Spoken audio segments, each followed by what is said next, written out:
The stage for Taylor Swift's Eras Tour allegedly cost $150 million to put together, but the biggest stage in music right now is this cramped office desk. Why? Well, in this video, we're going to break it down. Music performances these days are pretty impressive. Huge lighting shows, dance routines, pyrotechnics, projection mapping and guest performances. Artists have been pushing the boundaries of live performance for years, but sometimes I find myself craving something simpler. I'm imagining a world where music is stripped to its core. No flashy lights, no auto-tune, no screaming crowds, just raw talent, a camera and a cluttered office desk. That's Tiny Desk Concerts, a series by NPR that's reshaped live performances by forcing musicians to drop theatrics and embrace imperfection. But how did a cramped office space in NPR become one of the most influential stages in modern music? In this video, we'll look at how Tiny Desk started and why it grew in popularity, and we'll look at some of the most iconic Tiny Desk performances, as well as one or two that really just didn't work. If you've watched a Tiny Desk before, let us know in the comments who you'd like to see perform on there next. Tiny Desk all started in 2008. Bob Boylan, an NPR music journalist, went to a crowded bar to see singer-songwriter Laura Gibson perform, but there was a problem. No one was listening. Sports fans were yelling at the TV, bartenders clanked glasses, and Gibson's delicate voice was just totally drowned out. After the show, Bob jokingly suggested, "Why don't you just come and play a private concert for us in our office?" That joke then became a reality.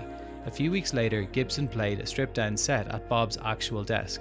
No amplifiers, no effects, no stage, just music, totally raw, totally unfiltered. And so Stephen invited Laura to come play at my desk. So we're going to videotape this for our blog, and maybe it's the start of something, and maybe it's not, but we're certainly glad to have Laura Gibson here today. They uploaded the video online. The internet absolutely loved it.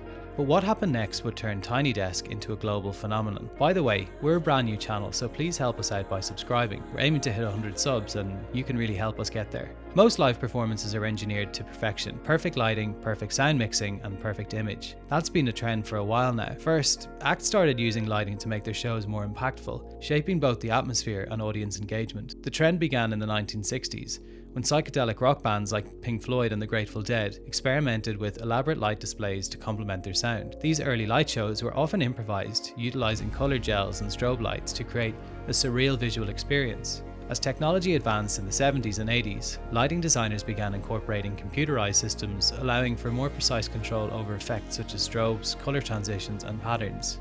Through the 90s and 2000s, digital projection mapping and LED technology revolutionized the industry, enabling stunning visuals to be projected on stages and venues. A standout example of this evolution was Coldplay's 2012 Milo's Lotto tour, where the band made use of LED wristbands given to the audience, creating a massive light display that synchronized with the music, amplifying the emotional impact of their live show. The use of dancers became a significant addition to live performances as well, adding another layer of spectacle. In the 80s and 90s, pop icons like Michael Jackson and Madonna incorporated intricate choreography and professional dancers into their shows, turning their concerts into high-energy, visually captivating experiences. Michael Jackson's 1988 Bad Tour and Madonna's 1990 Blonde Ambition Tour set a high bar for dance routines that became a core part of their live performance identities. And in recent years, acts like Beyoncé and Lady Gaga have continued the tradition, blending powerful dance moves with their music to create immersive, larger-than-life performances that push the boundaries of live entertainment. And to top it all off, pyrotechnics have also played a major role in live shows over the last number of years, adding a sense of drama and excitement. Early uses of pyrotechnics in concerts can be traced back to the 70s, with rock bands like Kiss and Queen, whose explosive stage effects became iconic. And more recently, artists like Katy Perry and the Eurovision Song Contest have continued pushing the limits, incorporating things like fireworks, flames, and even flame-shooting guitars, further blurring the line between concert and spectacle. But underneath all the visual circus, viewers started to crave genuine raw performance, because on top of all the visual overload, the trend of auto-tune and lip-syncing has become more prevalent in live performances, driven by the demand for perfection and the high-energy spectacle of modern pop shows. Artists like Britney Spears in the late 90s and the early 2000s began lip-syncing during their performances, as dance routines became more and more physically demanding. Lip-syncing became a necessity for maintaining vocal consistency while also executing complex choreography. Britney's use of lip-syncing during her Baby One More Time and circus tours allowed her to focus on the high-energy dance routine without sacrificing any vocal quality.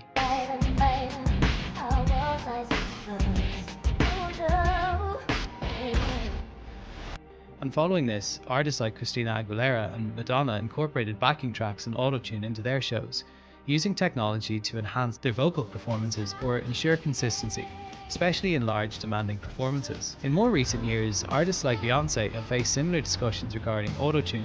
Though sometimes controversial, autotune and lip syncing remain common in live performances, allowing artists to manage the high demands of stage performing while also delivering a visually captivating and polished show. But fans, well, they missed hearing the raw talent of acts.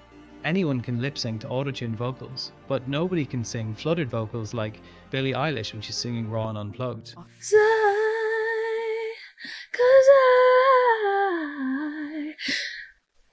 Okay.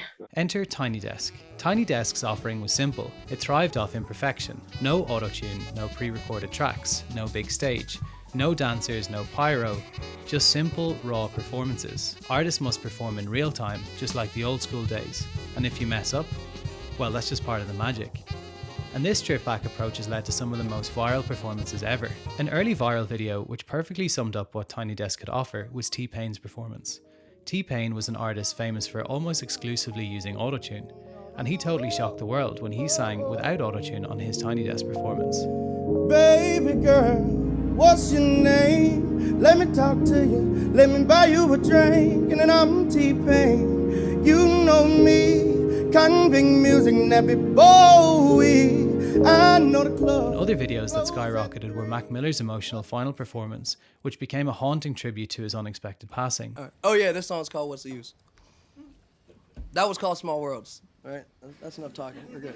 Solid. You've heard enough.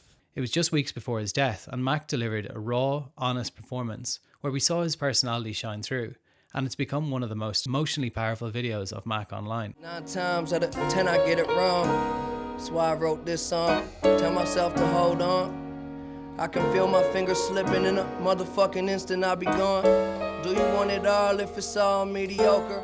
His song, 2009, performed to the live band, was raw, vulnerable and unforgettable. It's now one of the most watched Tiny Desk performances of all time, turning his final set into a lasting legacy.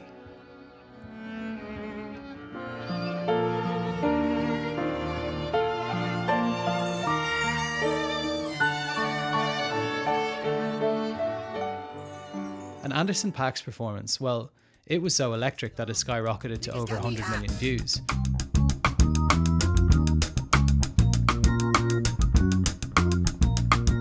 More views and engagement that they ever would have had outside of Tiny Desk. He said it himself.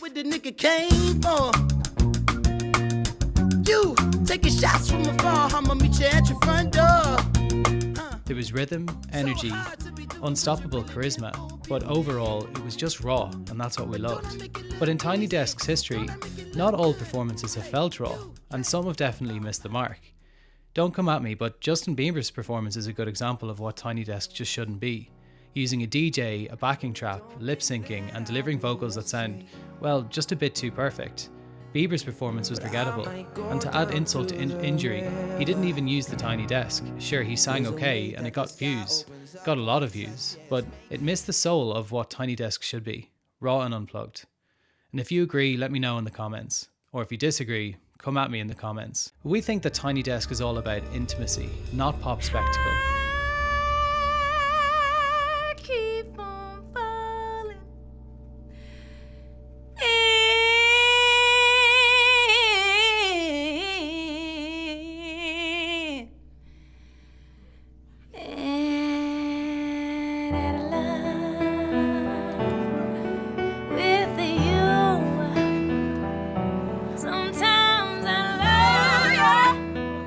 When artists try and turn it into another PR performance, well, the fans notice. But regardless of that, 15 years later, and Tiny Desk is now the most influential stage in music. The who's who of musical acts have all been on there. Billie Eilish, Adele, Harry Styles, Alicia Keys.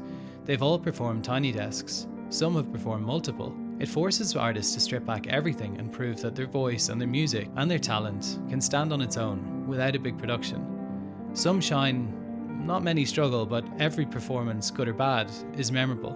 And it just proves one thing: at Tiny Desk, there's nowhere to hide. So let us know in the comments, who would you like to see on Tiny Desk next? And if you enjoyed this video, please think about subscribing. We need all the support we can get.